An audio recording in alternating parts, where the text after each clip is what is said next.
Hello बच्चों, fundamental of partnership के ऊपर हमने एक मुद्दा शुरू किया हुआ है। इसके ऑलरेडी 2 वीडियोस मैं अपलोड कर चुका हूं, जिसके अंदर हमने पहली वीडियो में फंडामेंटल की बेसिक थ्योरी समझी थी और दूसरे के अंदर मैंने आपको पार्टनर्स के कैपिटल अकाउंट के बारे में बताया था। आज मैं पार्टनर्स के लोन अकाउंट के बारे में बात करने जा रहा हूं, जो कि ना सिर्फ फंडामेंटल ऑफ पार्टनरशिप के चैप्टर में ही आपको दिखाई देगा, बल्कि आगे आने वाले कुछ चैप्टर्स में भी आपको इसके छोटे मोटे पॉइंट्स मिलते रहेंगे। इसीलिए इसकी बारीकियों को यहीं पर समझना हमारे लिए ज़रूरी हो जाता है। तो देखो मेरे साथ, आओ ज़रा फटाफट देखते हैं फंडामेंटल ऑफ पार्टनरशिप। और टॉपिक क्या चल रहा है? Interest on partners loan. ध्यान से देखना ज़रा इसको, बहुत आसान टॉपिक है, आराम से लिंक कर लेंगे आप इसे। देखो बेटा, मान लो एक्स और वाई ने यहाँ पर बिजनेस शुरू किया है और इन्होंने यहाँ पर ये कैपिटल लगाई। कैपिटल मुद्दा नहीं है, लोन मुद्दा है, पर समझो कैपिटल लगाई कितनी? 75,000। फिर इस डेट पर जाकर यहाँ पर एक्स ने फर्म को लोन दे दिया 20,000 रुपये का।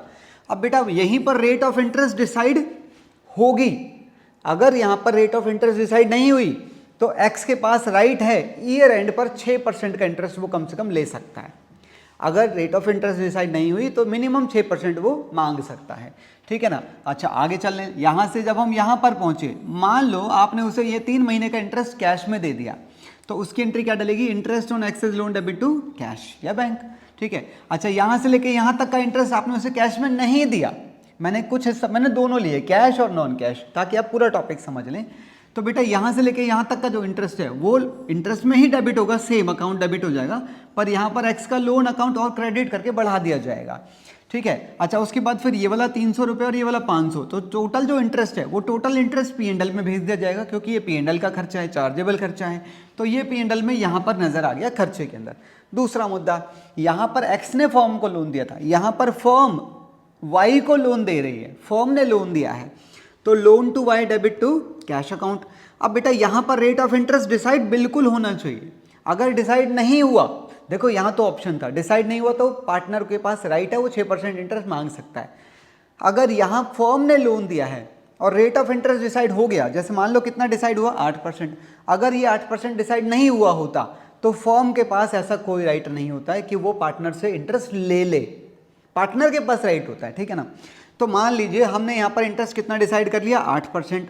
तो जब हम यहाँ से यहाँ पहुँचे तो पहले 3 महीने का इंटरेस्ट हमने उससे कैश में ले लिया, 8% के हिसाब से इंटरेस्ट कैश में ले लिया, और यहाँ से लेके यहाँ तक का इंटरेस्ट उसने हमें कैश में नहीं दिया, तो हम ये वाला इंटरेस्ट उसके कैपिटल अकाउंट से या करंट अकाउंट से काट लेंगे, एडजस्ट कर लेंगे, क्योंकि पता नहीं वो पैसे कब तक ना दे, तो हम उसका वेट नहीं करेंगे, उसके कैपिटल या करंट अकाउंट से एडजस्ट कर लेंगे, डिपेंडिंग की कैपिटल फिक्स है या फ्लक्चुएटिंग है। तो अब बेटा ये वाला जो इंटरेस्ट है जो आपने क्रेडिट किया है टोटल 1600, ये इंटरेस्ट P&L में एज एन इनकम भेज दिया जाएगा।